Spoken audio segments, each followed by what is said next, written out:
सोचिए, आपके फ़ोन में कोई सेंसिटिव इन्फॉर्मेशन हो और उस इन्फॉर्मेशन को आपकी मर्जी के बिना कोई गवर्नमेंट एजेंसी एक्सेस करना चाहे तो क्या होगा। आप जानते ही होंगे कि एवरेज फ़ोन में लगभग 10,000 से भी ज़्यादा पर्सनल फाइल्स होती है और हर फोटो, मैसेज और लोकेशन, ये सारी चीज़ें मिलकर आपकी एक डिजिटल डायरी बनाती है। अब सोचिए, अगर कोई एजेंसी इस डेटा को एक्सेस कर ले तो क्या क्या हो सकता है। नमस्कार, मैं AK सिंह और आज मैं आपको बताऊंगा कि आज से ठीक 3 दिन पहले आया हुआ एक ऐतिहासिक फैसला आपकी डिजिटल प्राइवेसी को कैसे अफेक्ट कर सकता है। Enforcement Directorate has launched new searches targeting कोई भी जांच एजेंसी किसी के लैपटॉप मोबाइल फोन से डेटा एक्सेस नहीं कर by Chennai based or Tamil Nadu based lottery Kingpin Santiago Martin. शायद आपको याद होगा इलेक्टोरल बॉन्ड्स में दिए गए सबसे बड़े राजनीतिक चंदे की। जी हाँ, मैं बात कर रहा हूँ लॉटरी किंग सेंटियागो मार्टिन के केस की, जिन्होंने पिछले लोकसभा चुनाव के समय इलेक्टोरल बॉन्ड्स में 1368 करोड़ रुपए का दान दिया था। कुछ समय पहले ईडी ने मार्टिन के खिलाफ 6 राज्यों के कुल 22 लोकेशंस पर रेड की थी, जिसमें लगभग 12 करोड़ कैश और साथ ही फोन्स, कंप्यूटर, हार्ड ड्राइव जैसे 12 इलेक्ट्रॉनिक डिवाइसेज भी जब्त किए गए। और यहीं से शुरू होता है डिजिटल प्राइवेसी का सबसे बड़ा बैटल। इस केस में सुप्रीम कोर्ट ने ईडी को उन डिवाइसेस से डेटा एक्सेस करने या कॉपी करने से मना कर दिया। एक तरह से कहें तो सुप्रीम कोर्ट ने कहा privacy is more important than investigation. कहने का मतलब ये है कि डिजिटल प्राइवेसी ऑप्शनल नहीं है, ये व्यक्ति का अपना फंडामेंटल राइट है।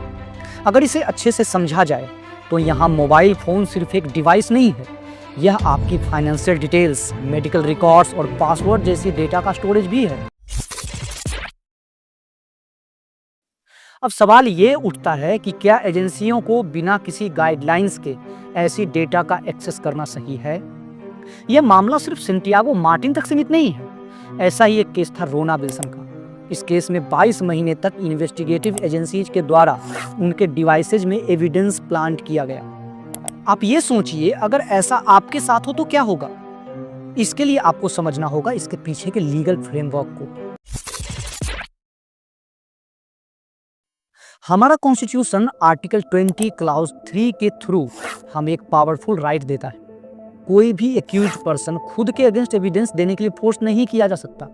आसान शब्दों में कहें, अगर आप किसी केस में एक्यूज्ड हैं तो एजेंसी आपको फोर्स नहीं कर सकती है कि आप अपना फोन अनलॉक करके उन्हें दें। इसे थोड़ा टेक्निकली समझते हैं, बट डोंट वरी, मैं इसे सिंपल वे में एक्सप्लेन करता हूँ। समझिए, फोन अनलॉक करने के 3 तरीके हो सकते हैं। पहला, पासवर्ड, जो ऑलरेडी आपके दिमाग में होता है। दूसरा, फिंगरप्रिंट, जो आपकी यूनिक आइडेंटिटी क्रिएट करती है। और तीसरा, फेस अनलॉक, जो आपका डिजिटल सिग्नेचर भी होता है। अब आप सोच रहे होंगे कि आपके लिए इसका क्या मतलब है। मतलब है कि आप इन्वेस्टिगेटिव एजेंसीज को पासवर्ड बताने से मना कर सकते हैं। क्यों? क्योंकि ये आपके नॉलेज का पार्ट है। सिंपल तरीके से समझते हैं, जैसे आप किसी को कन्फेशन के लिए फोर्स नहीं कर सकते हैं, वैसे ही पासवर्ड के लिए भी किसी को फोर्स नहीं किया जा सकता है। लेकिन अगर एजेंसी आपका डिवाइस सीज करता है तो आप उससे हैश वैल्यू की कॉपी मांग सकते हैं, सर्च वारंट चेक कर सकते हैं और साथ ही साथ डिवाइस इमेजिंग अपने प्रेजेंस में भी करवा सकते हैं। मैंने खुद ऐसे केसेस देखा है जहां लोग सिर्फ इंफॉर्मेशन ना होने की वजह से अपने राइट्स को यूज नहीं कर पाते। इसलिए मैं आपसे ये जरूर कहूँगा कि इस वीडियो को ध्यान से देखिए और अपने दोस्तों और फैमिली के साथ भी शेयर जरूर करिए। लेकिन ये भी याद रखिए, टेक्नोलॉजी भले ही बदल रही है लेकिन आपके राइट्स परमानेंट हैं। उम्मीद करते हैं कि आज आप डिजिटल प्राइवेसी को अच्छे से समझ गए होंगे, क्योंकि अब आप वो इन्फॉर्मेशन जानते हैं जो बहुत सारे लॉयर्स भी नहीं जानते होंगे। अब आप हमें कमेंट बॉक्स में ये जरूर बताइए कि क्या एजेंसीज को ये पावर देना चाहिए या आपकी डिजिटल प्राइवेसी को एब्सोल्यूट लेवल पर प्रोटेक्ट करना चाहिए।